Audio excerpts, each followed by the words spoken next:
आणि आता एक मोठी बातमी, दक्षिण मुंबईतील लालबाग परळ करी रोड या परिसरात मध्यरात्रीपासून वीज पुरवठा खंडित झालाय।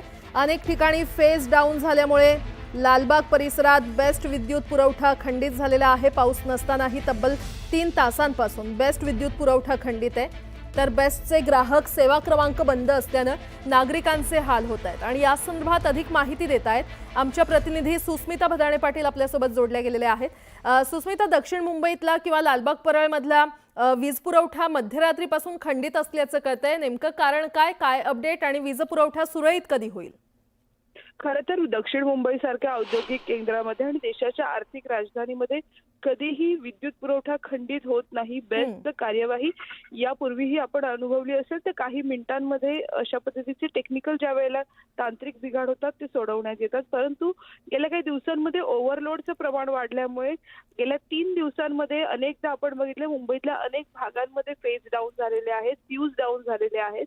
आणि यामुळेच आता आपण बघतोय की लालबाग परळ परिसरामध्ये तब्बल रात्रीचे 3 तास ही विद्युत पुरवठा खंडित झालेला होता। खरं तर अनेक ग्रामीण भागामध्ये आपण अशा पद्धतीनं विद्युत पुरवठा खंडितच्या समस्या ऐकतो, परंतु आर्थिक केंद्र जिथे वेगवेगळे हॉस्पिटल्स आहेत अशा दक्षिण मुंबईमध्ये विद्युत पुरवठा खंडित होणं आणि याचे मुख्य कारण म्हणजे अपुरं नियोजन हे असल्याचं सुद्धा विद्युत विभागाकडनं सांगण्यात येते। आणि टोल फ्री क्रमांकही बंद असल्याने नागरिकांचे हाल होत आहेत। सुस्मिता, अपडेट घेत राहू, तुर्तास धन्यवाद। जालिंदर सुपेकरांची आता होमगार्ड विभागात तडकाफडकी बदली करण्यात आलेली आहे। मुख्यमंत्र्यांच्या सूचक वक्तव्यानंतर ही बदली करण्यात आली आहे। त्यांच्या बदलीसाठी हे पद अवनत करण्यात आलेलं आहे। साइड पोस्टिंग समजल्या जाणाऱ्या पदावर सुपेकर यांची बदली करण्यात आली आहे। निलेश चव्हाण पळून जातानाचं सीसीटीव्ही न्यूज 18 लोकमतच्या हाती लागलंय। दिल्लीवरून गोरखपूरला जातानाचा व्हिडिओ समोर आलाय। निलेश चव्हाण हा 23 मे रोजी पुण्यातून फरार झाल्याची माहिती आहे। तो देश सोडण्याच्या तयारीत होता अशी माहिती समोर आली आहे। वैष्णवी हगवणे प्रकरणात निलेश चव्हाणला नेपाळमधून अटक करण्यात आलेली आहे। वैष्णवीच्या बाळाची हेळसांड केल्याप्रकरणी निलेश चव्हाण याच्यावर गुन्हा दाखल आहे। वैष्णवीच्या नातेवाईकांना देखील निलेशला धमकावलं होतं। वैष्णवी हगवणे प्रकरणातील आरोपी सासू लता हगवणे आणि नणंद करिश्मा हगवणे यांचे मोबाईल अद्यापही हस्तगत न केल्यानं तपासामध्ये मोठा अडथळा येतोय। दरम्यान वैष्णवीचा दीर सुशील हगवणे आणि पती शशांक हगवणे यांच्या मोबाईलमध्ये महत्त्वपूर्ण माहिती मिळाल्याची सूत्रांची माहिती। जालिंदर सुपेकर यांनीच हगवणे परिवाराला शस्त्र परवाना मिळवून दिला। तसंच हगवणे कुटुंबीय सत्ताधारी पक्षाचे पदाधिकारी आहेत, त्यामुळे वैष्णवी प्रकरणाची केस सीआयडीकडे वर्ग करून वैष्णवीला न्याय मिळवून द्यावा अशी मागणी रोहिणी खडसे यांनी केली। आरोपीला शिक्षा आणि पीडितेला न्याय ही भूमिका असते। वैष्णवीला न्याय देण्यावर आमचा भर आहे। ज्यांनी ज्यांनी आरोपींना मदत केली त्यांच्यावर कडक कारवाई झाली आहे। निलेश चव्हाणला देखील कडक शासन केलं जाईल असं महिला आयोगाच्या अध्यक्षा रुपाली चाकणकर यांनी स्पष्ट केलं।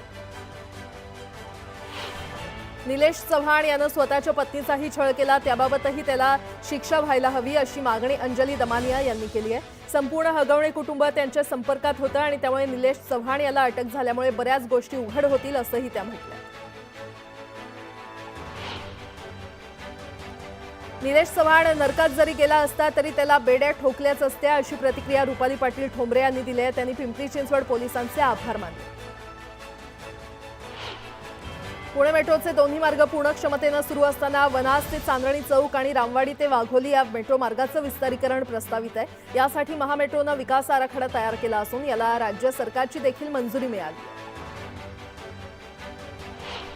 यंदा मुंबईमध्ये मोसमी पाऊस लवकरच दाखल झाला असला तरी मुंबईकरांना उकाडा सहन करावा लागतोय। मुंबईकर शुक्रवारी देखील घामाच्या धारांनी हैराण झाले होते। दरम्यान गेल्या 2 दिवसांपासून पावसानं विश्रांती घेतली आणि त्यामुळे अधूनमधून जाणवणारा गारवा देखील अनुभवता येतोय।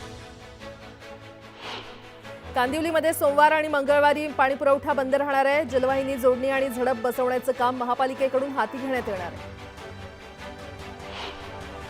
गेल्या 2 दिवसांपासून मोसमी वारे एकाच जागेवर रेंगाळलेले आहेत। पुढील काही दिवस संपूर्ण राज्यात पावसाचा जोर कमी राहणार आहे, तर काही भागात हलक्या ते मध्यम सरी बरसतील। मात्र मुसळधार पावसाची शक्यता नसल्याचं हवामान खात्यानं स्पष्ट केलंय।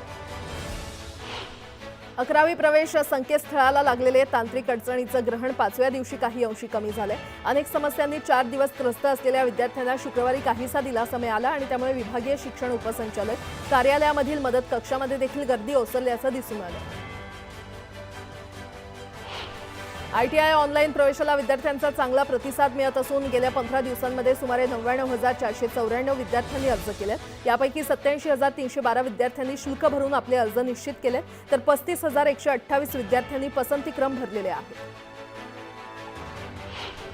माळेगाव साखर कारखान्याच्या निवडणुकीमध्ये अर्ज माघारी घेण्याच्या प्रक्रियेमध्ये आजवर ब वर्ग संस्था मतदारसंघातील 13 उमेदवारांनी आपले अर्ज मागे घेतलेत। या प्रक्रियेमध्ये मात्र संस्था मतदारसंघातून उमेदवारी जाहीर केलेले उपमुख्यमंत्री अजित पवार यांचा अर्ज कायम राहणार असल्याचं राष्ट्रवादी काँग्रेस पक्षाच्या वतीनं स्पष्ट करण्यात आले।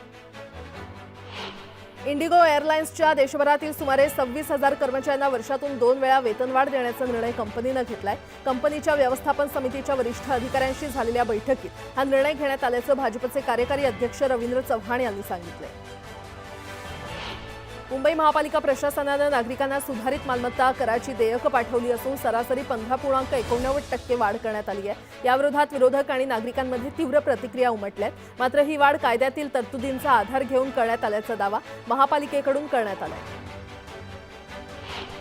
पुणे महापालिकेत प्रतिनियुक्तीवर असलेल्या किंवा आलेल्या उपजिल्हाधिकारी दर्जाच्या अधिकारी प्रतिभा पाटील, आशा राऊत यांची नगर परिषद प्रशासन संचालनालयानं मुंबईमध्ये बदली केली। पाटील यांच्याकडे सामान्य प्रशासन, दक्षता आणि मालमत्ता व्यवस्थापन या विभागाची जबाबदारी होती, तर आशा राऊत यांच्याकडे शिक्षण विभाग परिमंडळ 3च्या उपायुक्त पदाची जबाबदारी होती। पुण्यश्लोक अहिल्यादेवी होळकर सोलापूर विद्यापीठाच्या नवीन जागेत प्रशासकीय इमारत परीक्षा भवन हे बांधलं जातंय। या इमारतीसमोर शिवलिंग हाती घेतलेल्या राजमाता अहिल्यादेवीचं 21 फुटी स्मारक उभारण्यात आलंय। या स्मारकासाठी राज्य सरकारनं 14 कोटींचा निधी दिला असून ऑगस्टमध्ये या स्मारकाचं लोकार्पण होणार आहे। राज्य सरकारच्या सूचनेनुसार 31 मे पूर्वी सिंहगडावरील अतिक्रमण हटवण्याची कारवाई गुरुवारपासून सुरू होती। शुक्रवारी देखील दिवसभर कारवाई सुरूच होती। कारवाई पूर्ण झालेली नसल्यामुळे आणखी 3 दिवस म्हणजे 1 जूनपर्यंत गड पर्यटकांसाठी बंद राहणार आहे। पुणे शहरात सगळीकडे बेकायदा होर्डिंगचे पेव फुटलेले असतानाही अवघे 20 बेकायदा होर्डिंग असल्याचा अजब दावा महापालिकेनं केला होता। हा प्रकार उघडकीस आणल्यानंतर अवघ्या 2 दिवसातच महापालिकेनं 11 बेकायदा होर्डिंग जमीनदोस्त केले। उपनगरी रेल्वे मार्गावरील रुळांच्या दुरुस्तीसाठी रविवारी मध्य रेल्वे मार्गावर मेगा ब्लॉक घेण्यात येणार आहे। मध्य रेल्वेचा CSMT ते विद्याविहार अप आणि डाऊन धीम्या मार्गावर आणि हार्बर मार्गावरील CSMT चुनाभट्टी वांद्रे अप आणि डाऊन मार्गावर मेगा ब्लॉक घेण्यात येणार आहे। 2 जूनच्या पहाटे 1 वाजेपर्यंत म्हणजेच सलग 36 तास 5व्या मार्गावर आणि यार्ड मार्गावर जम्बो ब्लॉक घेण्यात येणार आहे। पश्चिम रेल्वेच्या कांदिवली यार्डमधील एलिव्हेटेड बुकिंग ऑफिस हटवण्याचं काम सुरू आहे। या कामासाठी आज दुपारी 2 वाजल्यापासून ते 2 जूनच्या पहाटे 1 वाजेपर्यंत 36 तास 5व्या मार्गावर आणि यार्ड मार्गावर जम्बो ब्लॉक घेण्यात येणार आहे। या कालावधीमध्ये उपनगरीय, मेल आणि एक्सप्रेस गाड्या जलद मार्गावर वळवण्यात येणार आहेत।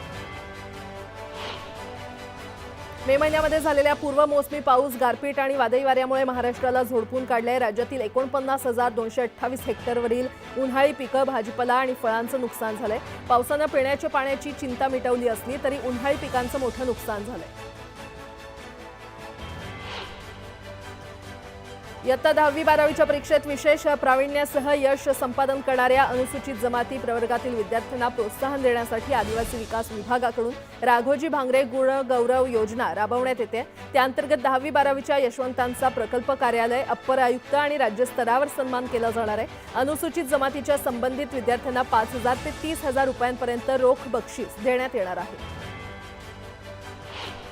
संजय गांधी राष्ट्रीय उद्यानाच्या हद्दीतील पुनर्वसन रखडलेल्या 18,000 कुटुंबांना आता मुंबई बाहेर ठाणे जिल्ह्यामध्ये हलवण्याच्या हालचाली सुरू आहेत। याला येथील नागरिकांनी विरोध केलेला आहे आणि जनता दल, सेक्युलर पक्ष आणि मूलभूत अधिकार संघर्ष समितीनं निश्चित केलेल्या मरोळ मरोशीतील जागेतच पुनर्वसन करावं अशी मागणी केली आहे। बाजारामध्ये कांद्याची 3.25 लाख क्विंटलची आवक झाली। नाशिक जिल्ह्यामध्ये उन्हाळ कांद्याची सर्वाधिक म्हणजेच 1,65,000ची आवक झाली। सोलापुरात लाल कांद्याला सरासरी 1100 रुपये तर लासलगाव बाजारात उन्हाळ कांद्याला 1400 रुपयांचा दर मिळाला। पनवेलच्या पेठाली गावातील सोनम केणी या विवाहितेचं घर बांधकामासाठी 20 लाख रुपये आणि मुलगा हवा म्हणून सासरी अतोनात छळ करण्यात आला। सासरच्या छळाला कंटाळून अखेर सोनमनं आपल्याच वाढदिवसाच्या दिवशी पोटच्या मुलीची हत्या करून स्वतः देखील गळफास घेऊन आत्महत्या केली।